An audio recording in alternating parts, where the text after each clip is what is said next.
함께 은혜 나눌 말씀은 고린도전서 10장 27절에서 33절입니다. 신약성경 고린도전서 10장 27절에서 33절 말씀입니다. 제가 봉독해 드리겠습니다.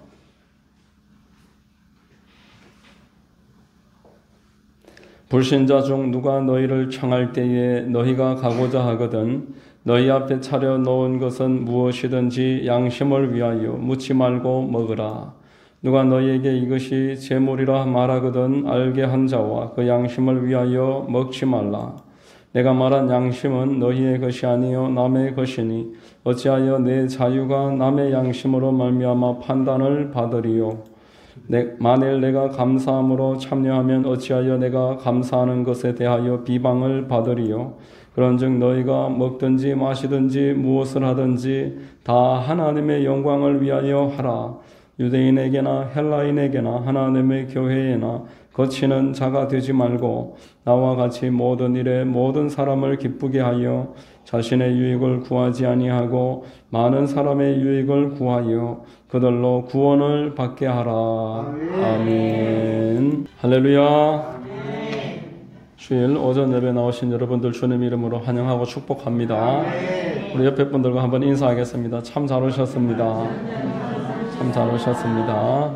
반갑습니다. 자, 저는 봉독해드린 고린도전서 10장 27절 이하의 말씀을 통해서 양심과 복음의 관계, 이와 같은 제목으로 은혜를 나누겠습니다. 성령께서 큰 은혜 되어 주시길 바랍니다. 자, 여러분, 우리는 사람은 당연히 양심이 있다 이렇게 생각을 합니다.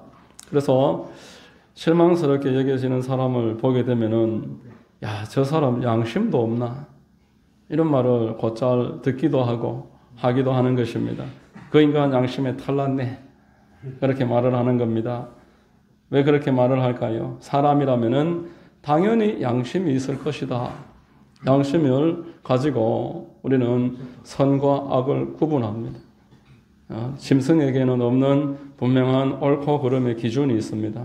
나에게 불리하고 나에게 이익이 없을지라도 무엇이 옳은지는 우리가 아는 것입니다. 선택은 다르게 할지라도 옳고 그름은 내가 알고 있다는 거예요. 신앙생활을 하는 데 있어서 여러분 양심이 큰 역할을 합니다. 양심이 선명하고 뚜렷할 때 신앙에 있어서 매우 유익합니다. 시편 26편 2절에 야훼여 나를 살피시고 시험하사 내 뜻과 내 양심을 단련하소서. 하나님께서 성도된 자들의 양심을 북돋아 주신다는 거예요. 양심이 선명하고 뚜렷하면은 하나님을 더 잘 섬깁니다. 시편 16편 7절 같이 한번 읽겠습니다. 나를 훈계하신 야훼를 송축할지라 밤마다 내 양심이 나를 교훈하도다 이렇게 말하는 겁니다. 하나님이 내 양심을 활성화시켜 주시면은 양심이 내 안에서 나에게 계속 교훈한다는 거예요. 어떻게 하는 게 바른 말이고 어떻게 행동해야 되고 관계를 어떻게 정리를 해야 될지 양심이 역사한다는 겁니다. 자, 오늘 본문에 그 고린도전서 10장 27절 이하에 양심이라는 단어가 계속 나옵니다. 양심이 읽은 본문에서만 4번이나 나옵니다. 자, 나는 내 양심과 상대방의 양심을 아주 소중하게 대하고 잘 다뤄야 한다. 그런 의미입니다. 27절을 같이 한번 읽겠습니다.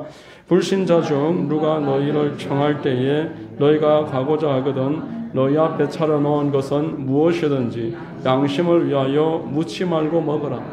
이거는 지금 내 양심을 말하는 거예요. 28절 같이 읽습니다. 누가 너희에게 이것이 제물이라 말하거든 알게 한 자와 그 양심을 위하여 먹지 말라.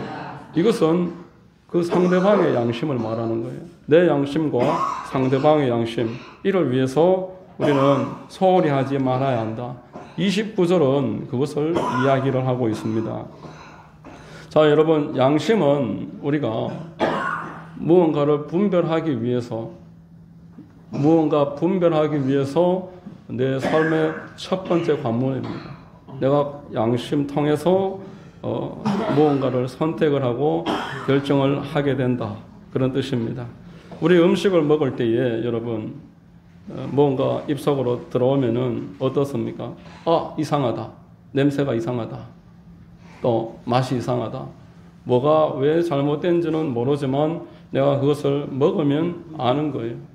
이게 이제 음식에 관해서 우리가 그렇게 구분하는 것처럼 양심이 사람에게 그런 역할을 한다는 겁니다. 내 영혼에 잘못된 것을 내가 계속 먹고 마시고 접하면은 내 영혼이 다치기 때문에 내 양심을 통해서 나를 지켜나가고 나를 보호한다는 것입니다.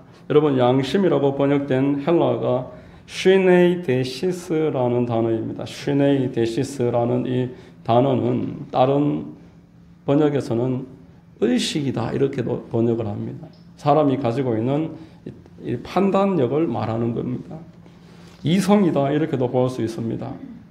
자, 양심도 없는 놈, 짐승만도 못한 놈, 이 얼마나 큰 욕이 되겠습니까? 우리는 그런 말을 하지도 말고 듣지도 말아야 될 줄로 믿습니다. 자, 짐승에게는 이런 판단력, 분별력, 이성이 없습니다. 물론 뭐 감정이야 있겠지만 우리가 가지고 있는 수준의 양심이 없습니다.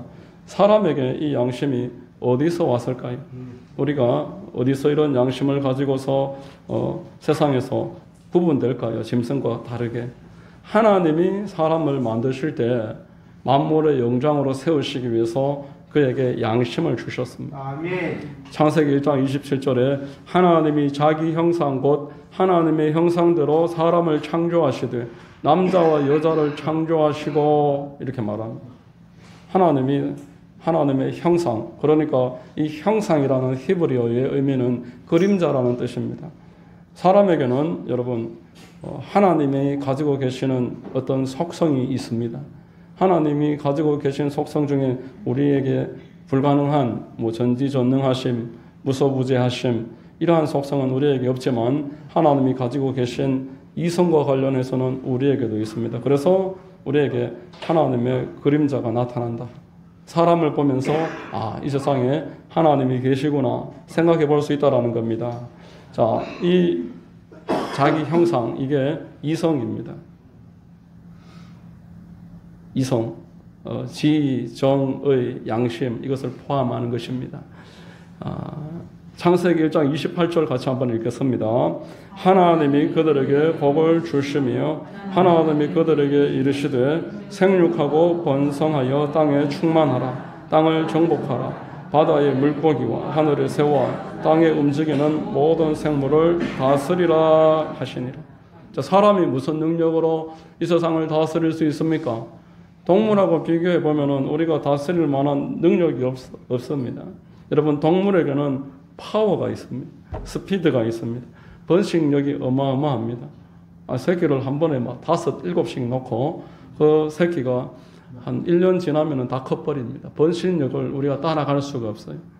조금만 지나면은 막 10마리가 돼 있고 20마리가 돼 있고. 사자하고 우리가 싸우면 어떻게 되겠습니까? 5촌돌 버티겠습니까? 한 방 맞으면은 날아가 버리겠죠. 말하고 달리면 이길 수가 없습니다. 동물이 얼마나 귀가 밝은지, 냄새를 잘 맡는지, 그 옆방에 뭐가 있는지 다 알더라고요. 자, 우리는 이 동물의 그 능력을 감당할 수도 없습니다. 그런데 우리는 그것들을 다스릴 수 있습니다. 다스릴 수 있는 것은 하나님이 우리에게 이러한 양심, 이성을 주셨기 때문에 줄로 믿으시기를 바랍니다. 하나님이 사람에게 이 세상을 다스릴 만한 능력을 주신 다음에 그를 통제하기 위해서 법을 주셨습니다. 그것을 율법이라고 이제 우리가 알고 있고, 창세기 2장에 보면은 한번 같이 읽어보겠습니다. 16, 17절 시작. 야훼 하나님이 그 사람에게 명하여 이르시되 동산 각종 나무의 열매는 내가 임의로 먹되 선악을 알게 하는 나무의 열매는 먹지 말라. 내가 먹는 날에는 반드시 죽으리라 하시니라. 이렇게 말합니다. 하나님이 사람에게 세상을 다스릴 만한 능력을 주신 다음에 그를 통제하십니다. 너는 왕이 아니고 하나님이 아니다. 너는 하나님을 예배해야 되는 그런 존재이다. 너는 나에게 순종하고 늘 나에게 복종하는 것을 이 선악과를 보면서 깨달아라. 이 그 제동장치가 없으면 사람이 착각할 수가 있거든요. 내 마음대로 다 할 수 있다고. 우리 인생에 안 되는 일이 있지 않습니까? 내가 해결할 수 없는 아킬레스건 같은 이것을 보면서 저와 여러분들은 겸손해지는 것입니다. 내 마음대로 안 되는구나. 대통령도 여러분 그 야당 국회의원들이 그렇게 딱 감옥에 집어넣어버리는 세상입니다. 참 안타까운 일이 벌어진 거죠. 우리도 마찬가지입니다. 우리 상대가 있습니다. 늘 우리가 해결할 수 없는 문제가 우리에게 따라다니는 것입니다. 하나님은 저와 여러분들이 더 겸손해지기를 바라십니다. 하나님이 저와 여러분들에게 원하시는 것은 하나님 앞에 예배하는 자 되는 것입니다. 나의 창조주가 계시고 나는 피조물된 신분이라는 것을 이해를 해서 그분 앞에 부복하고 그분을 높이는 것이 인생의 본분입니다. 그런데 영적 존재의 마귀가 이 하나님과 사람 사이를 이간질합니다. 하나님의 말씀을 순종하지 못하게 합니다. 그래하여 하나님에게서부터 떨어뜨려 놓습니다. 창세기 3장 3절에서 5절 같이 한번 읽겠습니다. 동산 중앙에 있는 나무의 열매는 하나님의 말씀에 너희는 먹지도 말고 만지지도 말라. 너희가 죽을까 하노라 하셨느니라. 뱀이 여자에게 이르되 너희가 결코 죽지 아니하리라. 너희가 그것을 먹는 날에는 너희 눈이 밝아져 하나님과 같이 되어 선악을 알 줄 하나님이 아심이니라 말합니다. 하나님은 먹으면 반드시 죽으리라. 하나님이 말씀에 순종하면서 살아라 했는데 마귀는 괜찮다는 거예요. 하나님 말씀 안 들어도 된다. 하나님 안 계시다. 네가 하나님이다. 네 스스로 돌을 닦아서 네 스스로 해탈을 해. 근데 불가능한 일입니다. 사람은 스스로 하나님 될 수가 없습니다. 인생에 늘 한계가 있는 겁니다. 우리의 삶에 늘 한계가 따라다니고 이를 극복할 수가 없습니다. 하나님께 불순종하고 죄를 범했으니까 죄의 결과가 따를 수밖에 없습니다. 죄의 결과를 성경은 저주라고 말씀을 합니다. 우리 창세기 3장 17절 한번 같이 읽겠습니다. 아담에게 이르시되 내가 내 아내의 말을 듣고 내가 내게 먹지 말라 한 나무의 열매를 먹었은즉 땅은 너로 말미암아 저주를 받고 너는 내 평생에 수고하여야 그 소산을 먹으리라 이렇게 말합니다. 이 땅은 환경을 말하는 단어입니다. 우리의 환경에 저주가 있습니다. 저주라는 것은 내가 해결할 수 없는 인생의 크고 작은 문제들을 말합니다. 해결을 할 수가 없어요. 내 평생에 수고하여야, 수고라는 그 한자어는 힘들고 괴롭다 그런 뜻입니다. 우리의 삶에 늘 괴로움이 따라다닙니다. 하나 지나고 나면 또 다가옵니다. 겹쳐서만 오면 괜찮겠다. 그렇게 말할 만큼 인생에 여러 가지 수고가 뒤따른다는 거예요. 괴롭고 힘든 인생길입니다. 이것을 성경에서 범죄로 말미암아서 일어났다는 거예요. 전도를 하면서 다니보면은 사람들이 하나님의 창조주 되심을 이야기할 때 꼭 말합니다. 그럼 세상이 왜 이렇게 힘드냐? 그것은 하나님이 이렇게 만들어 놓은 것이 아니라 사람이 하나님께 범죄함으로 말미암아서 이 땅에 이제 저주가 임한 것입니다. 창세기 3장 18절에 땅이 내게 가시덤불과 엉겅퀴를 낼 것이라 이렇게 말합니다. 가시밭길 같은 인생, 고생을 말하는 것이고 엉겅퀴라는 단어는 헬라어로 다르다르라는 히브리어인데 헬라어가 아니고 히브리어 다르다르인데 쓸모없는 식물을 말합니다. 내 인생에 내가 수고하고 애썼는데 내가 원하는 열매가 안 나온다는 거예요. 쓸모없는 허무함이 계속 따라당긴다는 겁니다. 여러분 힘들고 노력하면서 살아도 결실만 선명하게 반드시 나타난다면 우리가 잘 해볼 수 있습니다. 그런데 내가 애쓰고 힘쓰는 만큼 내 기대치에 못 다다른다는 거예요. 그리고 엉뚱한 것이 나타난다는 거예요. 허무하고 낙담하게 되는 일들이 늘 우리의 삶을 따라다닌다는 겁니다. 우리가 살면서 실패를 모르시는 분은 안 계실 겁니다.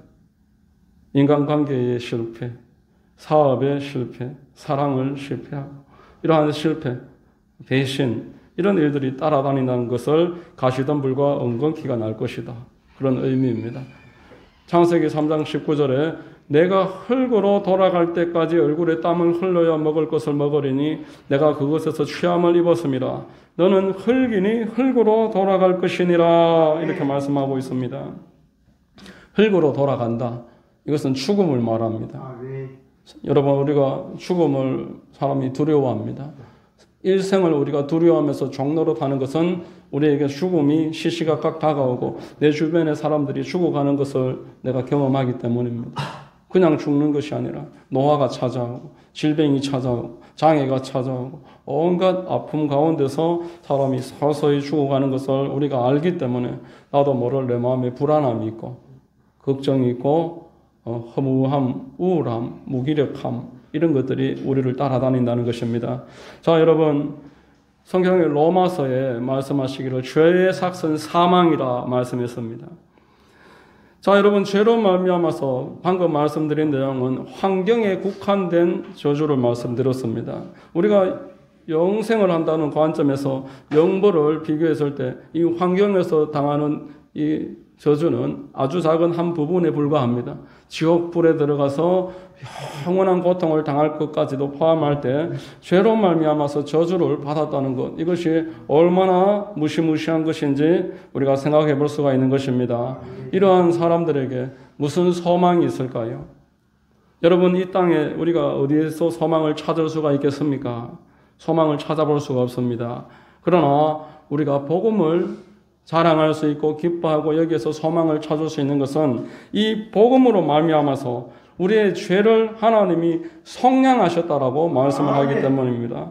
죄가 속량받음으로 말미암아서 저주가 우리에게서 떠나갔다라고 성경은 알려주고 있습니다. 여러분, 속량이라는 말은 노예가 있을 때에 노예에 대한 값을 지불을 받고 노예를 풀어준다는 걸 말합니다. 속량, 문서를 파쇄하고 노예를 풀어준다. 자, 갈라디아서 3장 13절 같이 한번 읽겠습니다.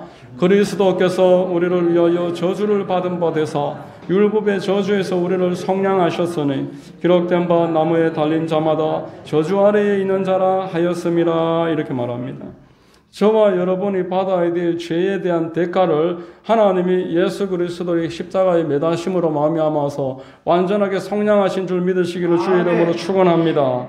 예수 그리스도께서 십자가 위에서 우리를 속량하셨습니다.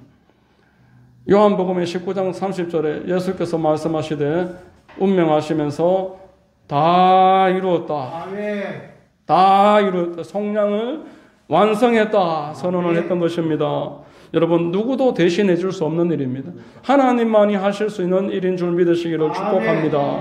여러분, 시편 49편 7절 8절 우리 한번 한 목소리로 읽어보겠습니다. 시작. 아무도 자기의 형제를 구원하지 못하며 그를 위한 속전을 하나님께 바치지도 못할 것은 너무 엄청나서 영원히 마련하지 못할 것임이니라. 이렇게 말합니다. 저 부산에 가면은 녹산동에 세계로 교회라고 있습니다. 그 목사님이 요즘 그 애국운동 그리고 윤석열 대통령 석방운동에 아주 크게 참여하고 계시는데 이 목사님이 제가 10수년 전에 간증을 한번 들은 적이 있습니다. 이 목사님이 너무너무 가난하게 살았어요. 그런데 주의 종이 되겠다고 이제 부산의 고신대학교에 신학생으로 들어가는데 합격을 했지만 등록금이 없었습니다. 그 등록금이 없어서 뭐 어디 갈 데도 없고 집에 가려니까 막막하고 그냥 근처에 이제 산책을 하다가 절이 있길래 절에 이렇게 들어갔는데 스님이 계시더랍니다. 그래서 스님이 보니까 뭔가 고민이 있어 보이길래 이야기했더니만 스님이 등록금 내가 줄게 이렇게 그러시더랍니다. 그래서 등록금을 받아서 등록을 했습니다. 그리고 이제 입학식 때 입학을 하고 스님한테 고맙다고 인사하려고 찾아가서 스님 주신 돈으로 입학 잘했습니다. 그러니까 그래 스님이 이제 또 묻는 거예요. 어디서 자고 학교 다니느냐? 아직 못 정했습니다. 그래서 스님이 그럼 절에서 다녀라. 그래서 절에서 고신대학교까지 계속 통학을 하면서 거기서 절밥 같이 먹고 그렇게 신학 공부를 마쳤다는 거예요. 그래서 스님한테 이제 늘 질문을 합니다. 전도할 요령으로. 스님, 극락 어떻게 갑니까? 스님이 선행을 많이 하면 된다. 처음에는 대답을 안 하셨는데 계속 물으니까 선행을 많이 하면 극락 간다. 그러니까 또 물었습니다. 그럼 선행을 얼마만큼 해야 됩니까? 그러니까 더 이상 대답을 안 하시더랍니다. 자, 여러분, 오늘 성경은 우리에게 말합니다. 생명을 성량하는 값을 내야 되는데 너무 엄청나서 영원히 마련하지 못할 것임이니라. 성경은 말씀하시는 겁니다. 누군가가 내 죄를 위해서 죽어야지만 해결이 되는 것이 우리의 생명의 값입니다. 이 일을 위해서 하나님께서 당신의 독생자 예수 그리스도를 보내주신 줄로 믿습니다. 여러분, 은혜와 긍휼이 풍성하신 우리 하나님께서 저와 여러분들을 위해서 당신의 독생성자 예수님을 이 땅에 보내주시고 그를 믿는 자는 모든 죄를 속량하시고 자유롭게 풀어주시는 줄로 믿습니다. 요한복음 3장 17절 같이 한번 읽습니다. 하나님이 그 아들을 세상에 보내신 것은 세상을 심판하려 하심이 아니요 그로 말미암아 세상이 구원을 받게 하려 하심이라. 내가 선행을 아무리 애쓰고 힘쓰고 많이 해도 내 생명을 구원할 만큼 내 자녀들을 살릴 만큼 나는 이 땅에서 선행을 하고자 하지만 불가능한 일입니다. 그러나 나는 내 스스로의 그 감당도 못할 만한 약자이지만 하나님이 나를 사랑하셔서 나를 위해서 그 아들 예수 그리스도를 보내주시고 십자가에서 모든 피를 물을 섞게 하심으로 말미암아서 저와 여러분들을 구원하셨습니다. 아멘. 그러므로 저와 여러분들은 우리 주님 앞에 마음을 다해서 예배하는 것이 본분입니다. 아멘. 그런데 자, 불신자에게도 양심이 이제 있습니다. 이 양심이 우리가 하나님 은혜로 날로 회복이 되어져 가야 되는데 하나님 은혜 가운데서 이제 믿음이 생기고 예배자로 되는 그러한 과정으로 들어가야 되는데 자, 요한복음 8장 9절 같이 한번 읽어보겠습니다.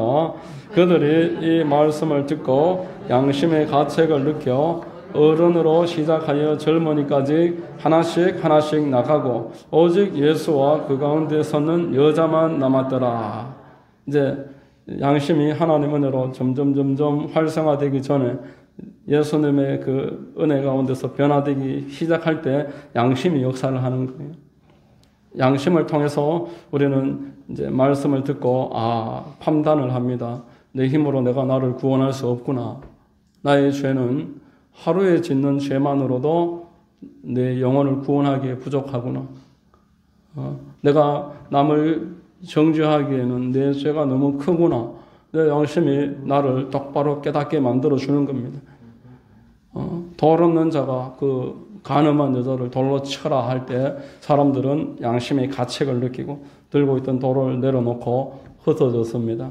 예수님은 이러한 방식으로 사람들의 양심을 깨워서 구원으로 이끌어 나가시는 것입니다.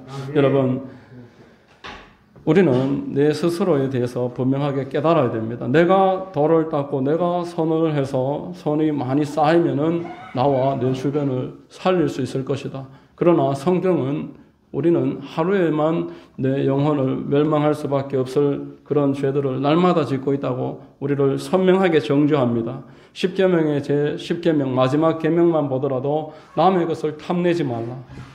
이 탐심 앞에서 사도 바울과 같은 율법주의자들도 자기 자신이 죄인임을 고백했습니다.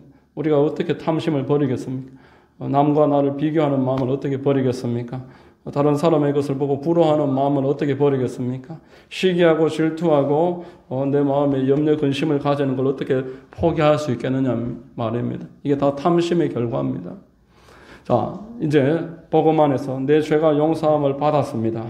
용서함을 받은 성도는 오늘 본문에서 알려주는 것처럼 내 양심을 날마다 시켜나가는 과정이 필요한 줄 믿으시기를 바랍니다. 양심은 지금보다 더 활성화됩니다. 양심이 점차 풍성하게 되는 것입니다. 사도 바울은 처음에 자기가 의로운 줄 알았지만 예수님을 만난 다음에는 내가 사도 중에서도 작은 자다. 그리고 성도 가운데서도 나는 무력한 자다. 나중에 양심이 더 활성화되니까 뭐라고 했습니까? 나는 죄인 중에 괴수다. 자기 자신을 양심이 활성화됨으로 깨닫는 겁니다. 사도 바울이 사도행전 23장 1절에서 이렇게 고백을 합니다. 바울이 공회를 주목하여 이르되 여러분 형제들아 오늘까지 나는 범사의 양심을 따라 하나님을 섬겨노라. 하나님 앞에 잘못이 없기 위해서 나는 말 한마디 어떠한 행동 하나 아주 조심하면서 지금까지 살아왔고 사역을 해왔다. 이렇게 이야기합니다. 사도행전 24장 16절 같이 한번 읽습니다. 이것으로 말미암아 나도 하나님과 사람에 대하여 항상 양심의 거리낌이 없기를 힘쓰나이다. 이렇게 말합니다. 하나님이 원하시는 것을 위해서 살아가기 위해서 부단히 자기를 쳐서 복종시켰다는 거예요. 내가 이 정도에서 머물러도 괜찮습니다. 그러나 나는 뒤에 것은 잊어버리고 목표를 향해서 내 마음의 양심의 소리를 경청해서 달려나간다는 겁니다. 하나님이 사람에게 양심을 심으셨습니다. 로마서 2장의 15절에 보니까 이런 이들은 그 양심이 증거가 돼요.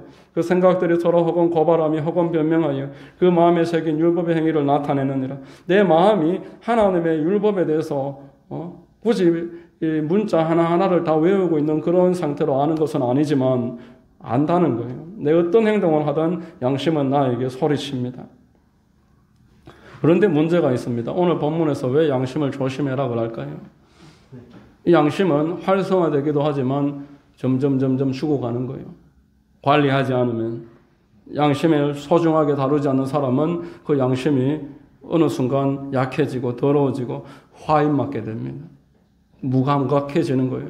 아무 짓이나 다 하면서도 자기는 괜찮다고 생각합니다. 고린도전서 8장 7절 우리 한번 읽겠습니다.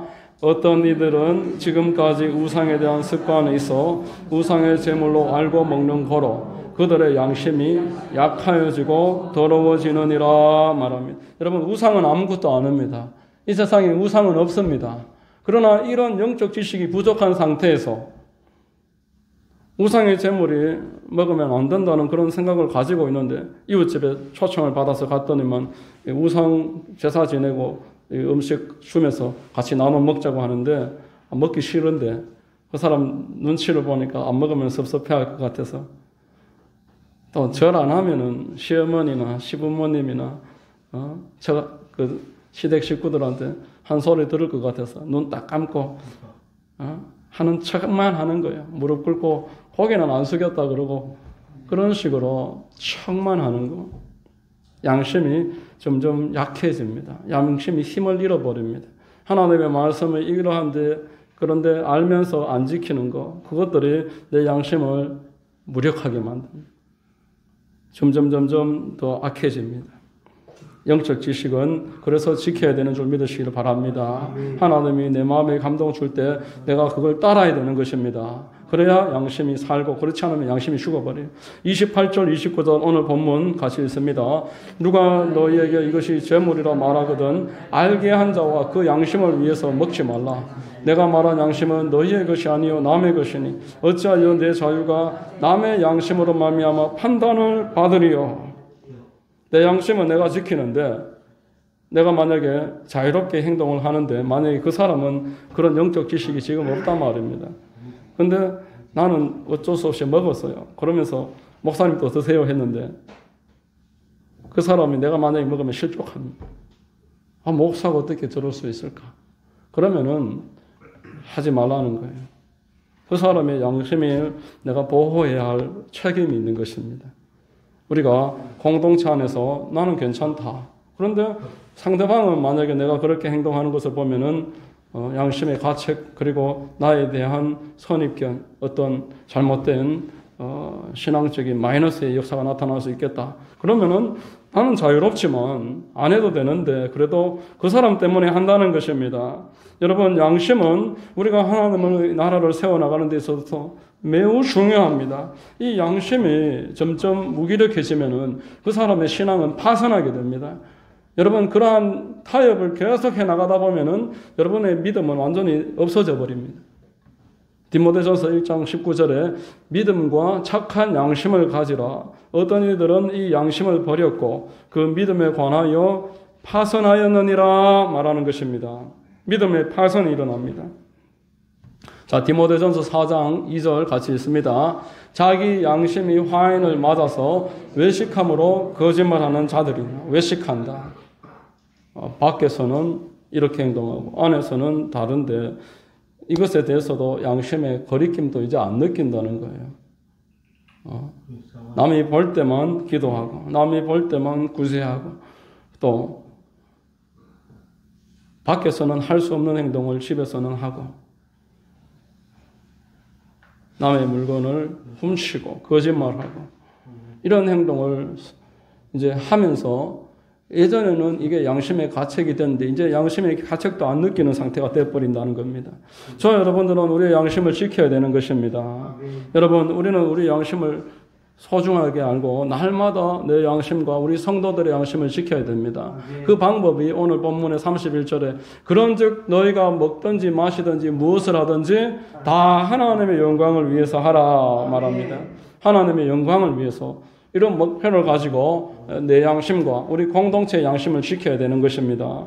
아멘. 여러분 우리는 세상에서 두 가지의 분명한 목표를 가지고 신앙생활을 해야 합니다. 첫 번째는 세상에서 나를 물들지 않도록 세속과 나를 이렇게 분명하게 구분하는 삶으로 나를 지켜야 되는 것입니다. 그렇게 함으로 내 양심을 지킬 수 있습니다. 야고보서 1장 27절 같이 읽겠습니다. 하나님 아버지 앞에서 정결하고 더러움이 없는 경건은 곧 고아와 과부를 그 환난 중에 돌보고 또 자기를 지켜 세속에 물들지 아니하는 그것이니라 이렇게 말합니다. 양심은 선하게도 되고 활성화돼도 되지만 양심은 무뎌지고 내 믿음을 파손시키기도 한다고 말했습니다. 양심이 제 기능을 전혀 발휘하지 못하는 성도들이 우리 주변에 있습니다. 우리를 돌아봐야 됩니다. 예전에 영화를 보면은 제가 예전에 이런 기억이 납니다. 사창가에 포주 일을 하는 남자가 주일이 되면은 양복을 입고 자기 식구를 데리고 예배당에 가는 거예요. 어떻게 저럴 수가 있을까? 참 아무리 영화지만 참 심란했습니다. 그게 전혀 없는 일을 그렇게 영화를 만들었을까요? 자기 자신에 대해서 양심이 완전히 죽어버린 거예요. 그러한 짓을 하면서 교회를 또 가기는 왜 갑니까?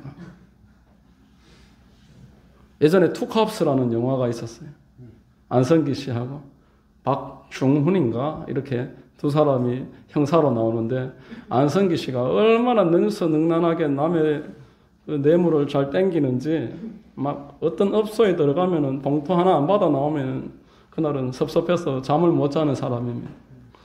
그런데 교회에 가는 거예요. 투캅스에. 주여 주시옵소서. 축복하여 주시옵소서. 뭐 이러면서 또 나이트클럽 가서 봉투 뺏어오고 거짓말하고 사기치는 놈 잡아면 뇌물 받고 풀어주고 그럼 교회 가서 하나님 잘못했습니다. 용서하여 주시옵소서. 계속 그런 삶을 사는 겁니다. 웃을 일이 아니고 여러분 우리 이야기인 거예요. 하나님 앞에서 범죄된 삶을 살면서 축복 주시옵소서. 그래갖고 벌은 돈을 갖다가 하나님이 축복하셨다. 그리고 회개를 했으면 그 죄를 버리는 것이 회개인 줄로 믿습니다. 아멘. 그러고 나서 그 다음날 가서 똑같은 짓을 하고 온갖 죄악된 세상에서 어떻게 저렇게 될 수 있을까? 그 사람은 이미 벌써 양심의 화인을 맞은 거예요.